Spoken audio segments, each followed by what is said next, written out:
اس گھر میں فرشتے داخل نہیں ہوتے جس میں کتا اور تصویر ہو، یعنی تصویریں سامنے لٹکائی ہوئی ہوں۔ علماء کہتے ہیں کہ فرشتوں کا تصویر والے گھر میں داخل ہونے سے رک جانے کا سبب یہ ہے کہ یہ ایک حد سے بڑی ہوئی نافرمانی ہے اور اس میں اللہ تعالیٰ کی تخلیق کی مشابہت بھی ہے، یہ امام نووی نے کہا ہے۔ اور بعض تصاویر ان تصاویر کے مشابہ ہوتی ہیں جن کی اللہ تعالیٰ کے سوا عبادت کی جاتی ہے، ٹھیک ہے، یعنی بعض بتوں کی تصویریں ہوتی ہیں یا بعض تصویریں اس طرح کی دیویوں کی یا دیوتاؤں کی طرح کی ہوتی ہیں جن کی عبادت کی جاتی ہے، لوگ ان کو پوجتے ہیں، تو اس وجہ سے پھر ایسی تصویریں رکھنے کی تو اور بھی زیادہ شدید ممانعت ہے۔ اور باقی تصویریں اس سے مشابہ ہوتی ہیں، یعنی تصویر سے مشابہ ہے، تو ہمارے دین میں اس سے منع کیا گیا ہے کہ اس کو ڈیکوریشن کے طور پر استعمال کیا جائے۔ اسی طرح کتے سے روکنے کی وجہ تو امام نووی کہتے ہیں اور اس گھر میں فرشتوں کے داخل ہونے سے رک جانا جس میں کتا موجود ہو، وہ اس لیے ہوتا ہے کیونکہ کتا بکثرت نجاست کھاتا ہے، اور بعض کتوں کو شیطان بھی کہا جاتا ہے جیسا کہ حدیث میں آتا ہے، اور فرشتے شیطانوں کے اپوزٹ ہوتے ہیں، تو جہاں شیطان ہو وہاں فرشتے جو ہیں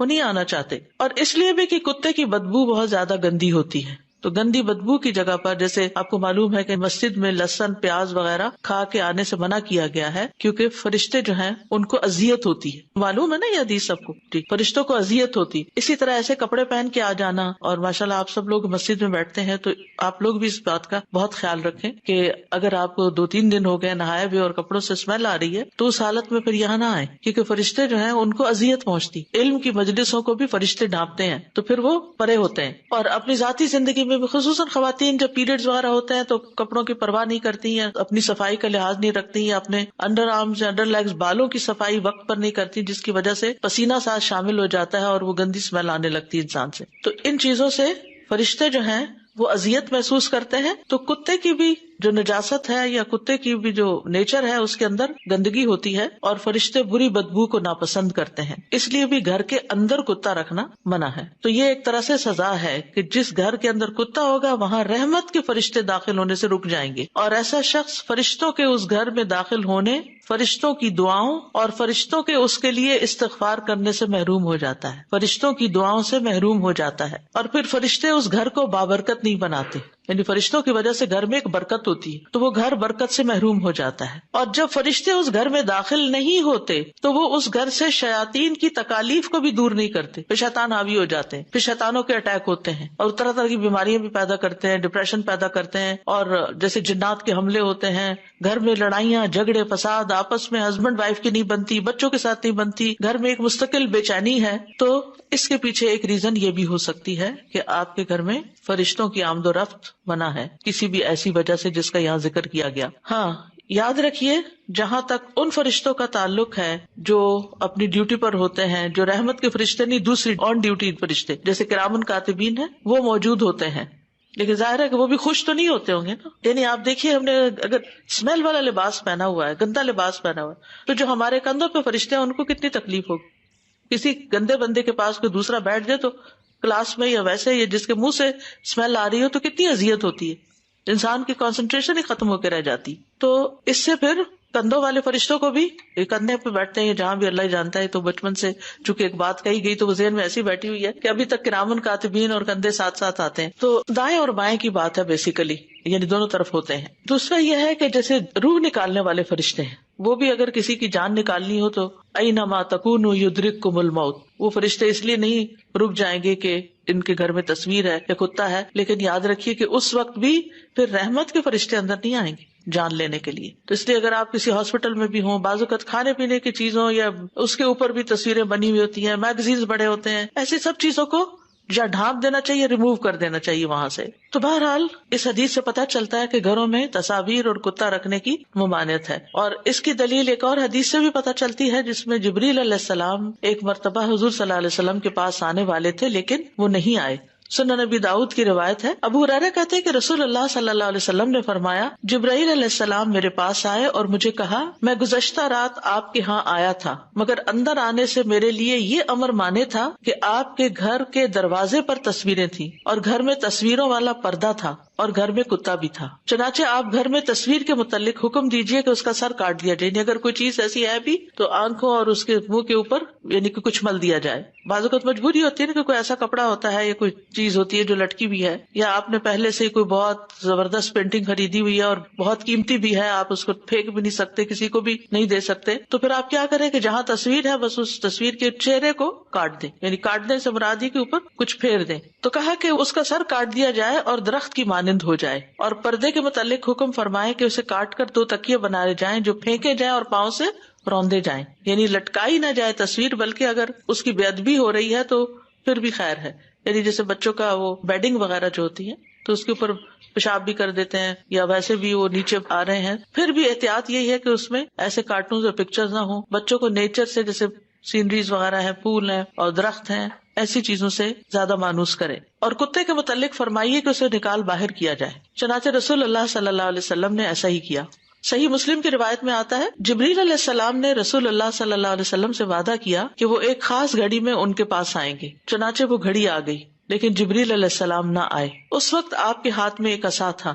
آپ نے اسے اپنے ہاتھ سے نیچے پھینکا اور فرمایا, نہ اللہ اپنے وعدے کی خلاف ورزی کرتا ہے, نہ اس کے رسول یعنی فرشتے خلاف ورزی کرتے ہیں. پھر آپ نے دھیان دیا تو آپ کی چارپائی کے نیچے کتے کا ایک پلہ تھا. تو آپ نے فرمایا, اے عائشہ, یہ کتا یہاں کب گھسا؟ تو انہوں نے کہا, اللہ کی قسم مجھے بالکل پتہ نہیں چلا. چنانچہ آپ نے حکم دیا تو اس پلے کو نکال دیا گیا. پھر جبریل علیہ السلام تشریف لے آئے تو رسول اللہ صلی اللہ علیہ وسلم نے فرمایا, آپ نے میرے ساتھ وعدہ کیا تھا, میں آپ کی خاطر بیٹھا رہا, لیکن آپ نہیں آئے. تو انہوں نے کہا, آپ کے گھر میں جو کتا تھا مجھے اس نے روک لیا. بے شک ہم ایسے گھر میں داخل نہیں ہوتے جس میں کتا ہو, نہ اس گھر میں داخل ہوتے ہیں جہاں تصویر ہو.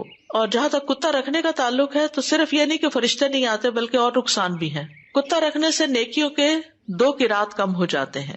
حدیث میں آتا ہے, صحیح مسلم کی روایت ہے, جس گھر والوں نے جانوروں کی حفاظت یا شکاری کتے کے علاوہ, یہ 2 الاؤڈ ہے, گھر کی حفاظت جیسے باہر گیٹ کے پاس ہے, آؤٹ سائڈ ہے, اور شکاری کتا جس سے شکار کیا جاتا ہے, تو قرآن میں اس کے بارے میں آتا ہے کہ اس کا پکڑا ہوا شکار بھی حلال ہے. یعنی اس کے اپنے ایک کام کی وجہ سے, یعنی اللہ تعالیٰ نے کتوں کو بیکار نہیں پیدا کیا, ان سے بہت سے کام لیے جاتے ہیں. اگر آپ گننے لگے تو کئی ان کے فائدے بھی ہیں, لیکن کتے اس کام کے لیے نہیں کہ آپ گھر میں ان سے کھیلنا شروع کر دیں یا پالنا شروع کر دیں.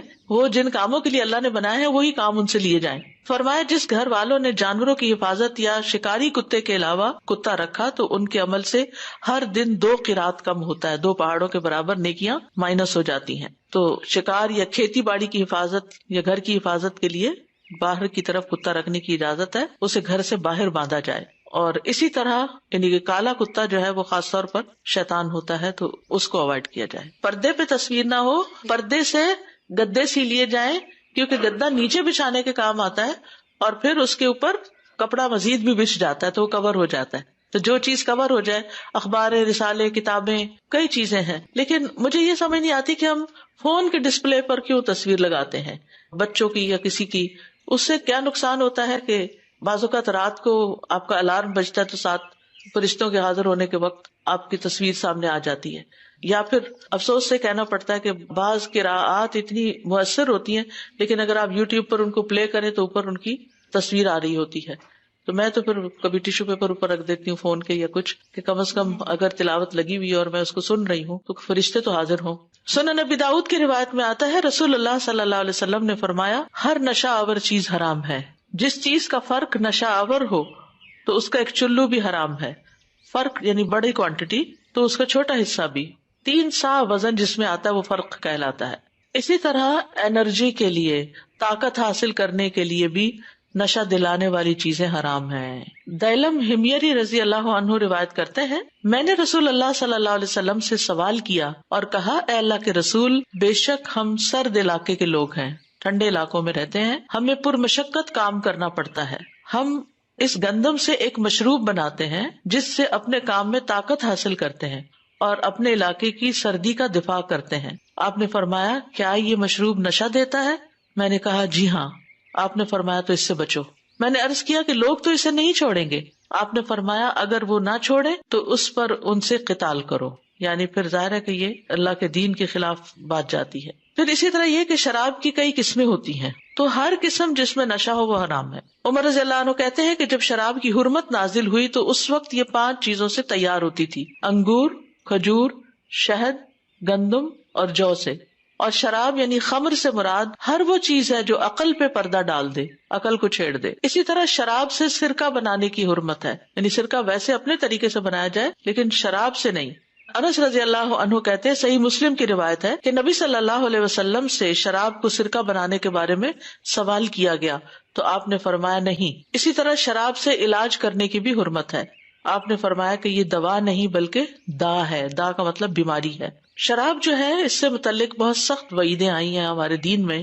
صحیح بخاری کی روایت میں آتا ہے، وَلَا يَشْرَبُ الْخَمْرَ حِينَ يَشْرَبُهَا وَهُوَ مُؤْمِنٌ، جب کوئی شخص شراب پیتا ہے تو شراب پینے کے وقت وہ مومن نہیں ہوتا. پھر جنت سے محروم کرنے والا فعل ہے.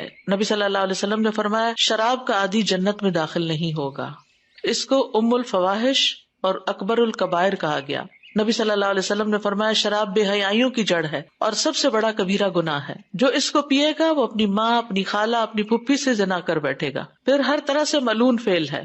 رسول اللہ صلی اللہ علیہ وسلم نے فرمایا شراب سے متعلق 10 طرح سے لعنت کی گئی ہے.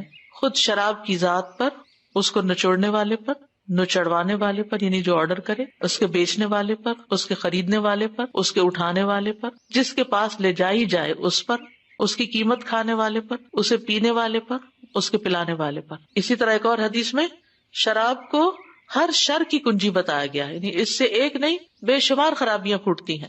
آپس کے ریلیشن شپ خراب ہوتے ہیں، انسان کی عقل ماری جاتی ہے. عقل کی بنا پر انسان کو باقی مخلوقات پر فضیلت حاصل ہے. پھر انسان دوسروں کے حقوق مارنے لگتا ہے، پیسے چوری کر کے ایسے نشے خریدتا ہے. یعنی عقل کا بھی نقصان ہے، جان کا بھی، عزت و عصمت کا بھی، کیونکہ ام الخبائث ہے. مثلا کوئی چوری کرتا ہے تو اس میں مال کا نقصان ہے، کوئی زنا کرتا ہے تو عزت اور عصمت کا نقصان ہے. لیکن جب کوئی شراب پیتا ہے تو اس میں بہت ساری مزید خرابیاں بھی ساتھ شامل ہو جاتی ہے. ایسے دسترخوان پر بیٹھنے کی ممانعت ہے جہاں شراب پلائی جا رہی ہو. اسی طرح اگر کوئی شخص شراب پی کے مر جائے اور شراب اس کے پیٹ میں ہو تو وہ جاہلیت کی موت مرے گا. شراب پینے والے کی 40 دن کی نماز قبول نہیں ہوتی. شراب خباثتوں کی جڑ ہے.